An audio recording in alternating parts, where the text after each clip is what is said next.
Welcome to Music Obscura. I'm Dale Cooper. I recently had a chance to catch up with the band Rare Air Supply, a band founded on two principles: to inspire the world through music, and more importantly, get chicks. Its founding members, James, Blake, Justin, met in high school on the color guard and soon began touring the southeast side of Nashville. In an attempt to expand their sound, the boys recruited guitar vocalist Joel and former foot model Simply George. Some might say they were destined for stardom, but some might not. Rare Air Supply. Thank you for taking time out of your busy touring schedule to join us. I just want this to be a room of truth, so cultivate that with me if you will. James, every band wants to make their mark on the world. What kind of damage does Rare Air Supply want to do? You know, Rare Air Supply is a quote-unquote cover band, but I would like to think that we could become so great at playing these cover songs that at our shows people completely forget that they're cover songs. I want to walk out of a club and hear some young kids saying, "Man, did you hear that new Rare Air Supply song, Hotel California? It's so good." I think that could happen. I think we could. With a younger generation that has no clue they have who no those idea. artists are. And we'll be famous. Every band has a genesis, as it were, the beginning of an epic journey. Of course. What was yours? Just broad strokes. Well, I was the band. I mean, before Rare Air Supply, it was Blake Thompson Supply, whatever you want to call it. I needed a guitar player, so I looked in the paper, and Justin had just won a guitar competition, actually an air guitar competition, out at Antioch, Tennessee. Hickory Hollow. Hickory Hollow Mall. No, it was that place we love to go to. Chuck E. Cheese. And he had just won a competition out there at Chuck E. Cheese. And when I saw him, that's when I made the call. I mean, every band would love to have someone that looks like Kurt Cobain.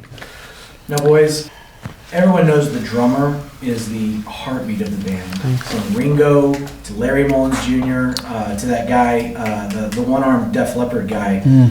Is Blake the world's best drummer? World's best drummer. I mean, Blake's not the band's best drummer, if I'm being honest. But he serves us well. Sure. Next, you got another question we can talk about? Sure. Maybe some role. I'd like to reach a little bit more into your pasts, Joel. Thank God. Now, music is obviously not what you're best at. Take us back 5 years. Where do you come from, Joel? Yeah, I would love to. I used to be involved in a very, artistic and beautiful and complicated and just. Joel did voiceovers for children's audiobooks. Oh, is that right? Yeah. I can talk about it. There's more to it. But he did have a specialty in it. He was the guy they went to when you need to put your kid to sleep. Yeah, you're welcome. Let's move on. Every band has someone that is referred to as the hottie, or the hot one, or the ladies' man. Who is the hottie? James. Well, it doesn't have to be the band. You have backup singer. Isn't your wife a backup singer? James. Hands down? Hands up. James! Next question. Upcoming gigs. Tell me something you're excited about. Well, it feels like forever we've been on this Southeast tour, touring Southeast Nashville, Antioch area. I think today we got a confirmation of something that wasn't booked until recently. We got a call from New York, New York pizza, New York pasta, something. New York pizza pasta, on Old Hickory Boulevard. So that should be a nice little piece of the pie for us. Huge. Next question. Even in larger bands, there's often that particular pairing, a dynamic duo. Hall & Oates, Brooks and Dunn. Some might even say Pink and Floyd. Now, who in your band would you say is that dynamic duo? I'll take that one. We've always said that James and Justin are the perfect combo.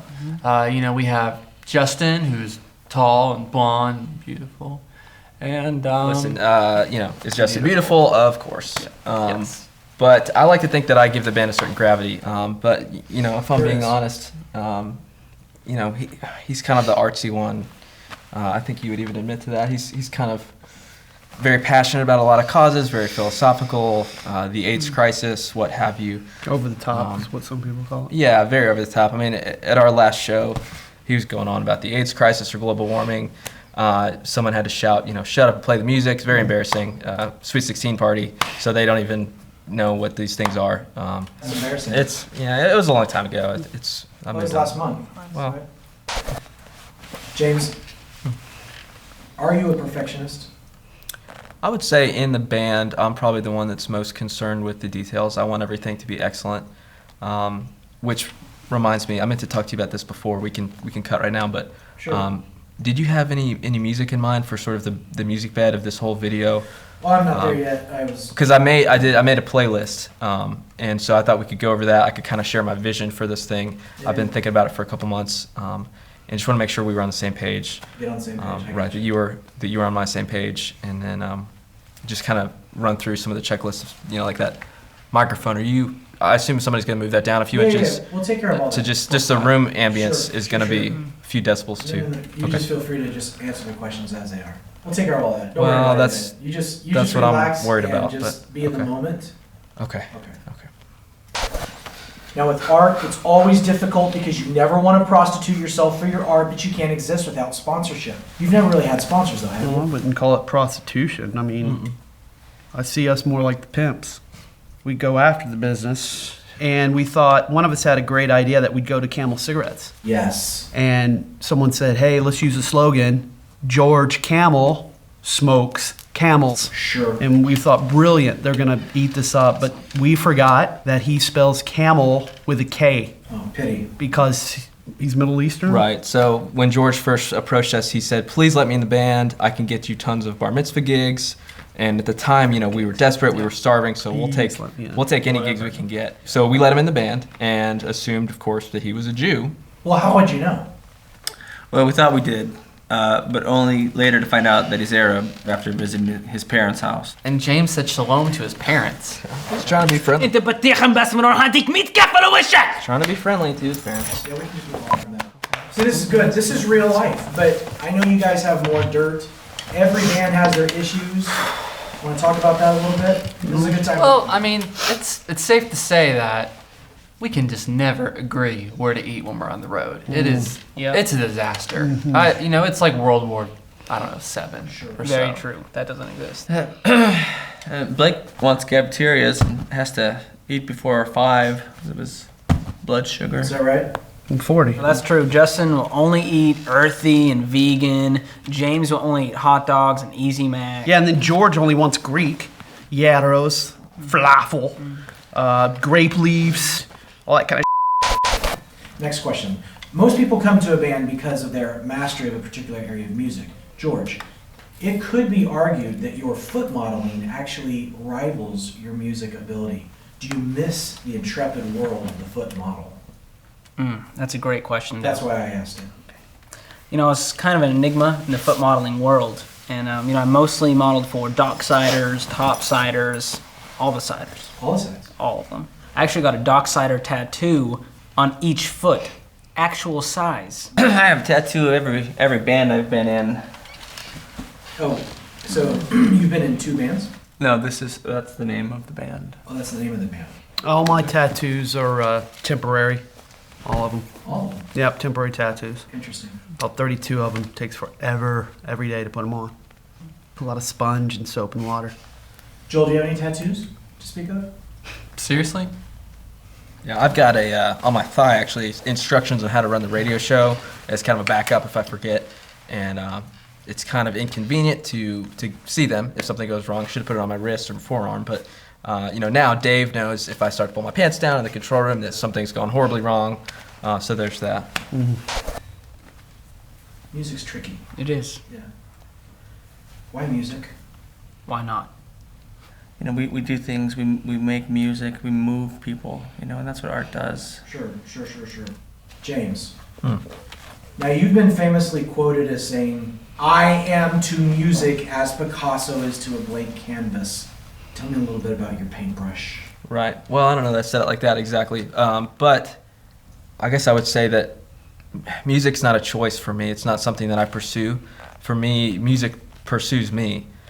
People come up to me and they say, "James, you're amazing. You're so talented. I wish I could be you." Sure. And it's not something I control. It's not something I chose. I wake up in the morning and I just write these beautiful songs. And right now, I just thought of a song. So I can't help it. Talk about the music between the notes. Mm-hmm. Blake, tell me about the music between the notes.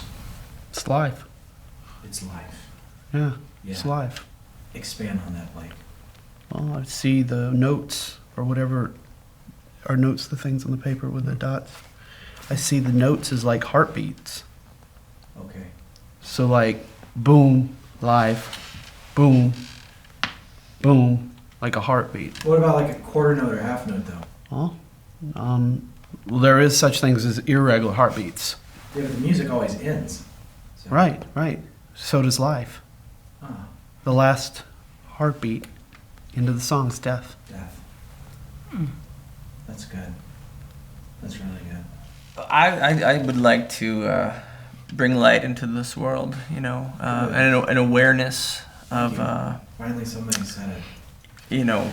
make people aware of the things that they need to be made aware of, and we can make them aware of those things that need awareness.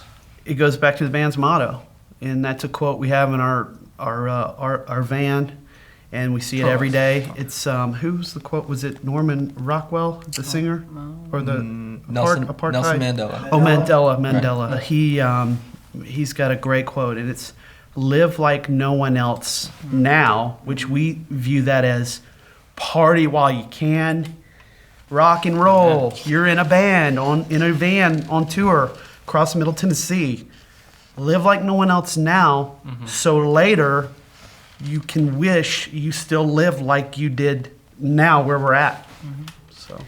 Well, that makes total sense. Guys, I was going to say always a pleasure, but I'll just say thank you.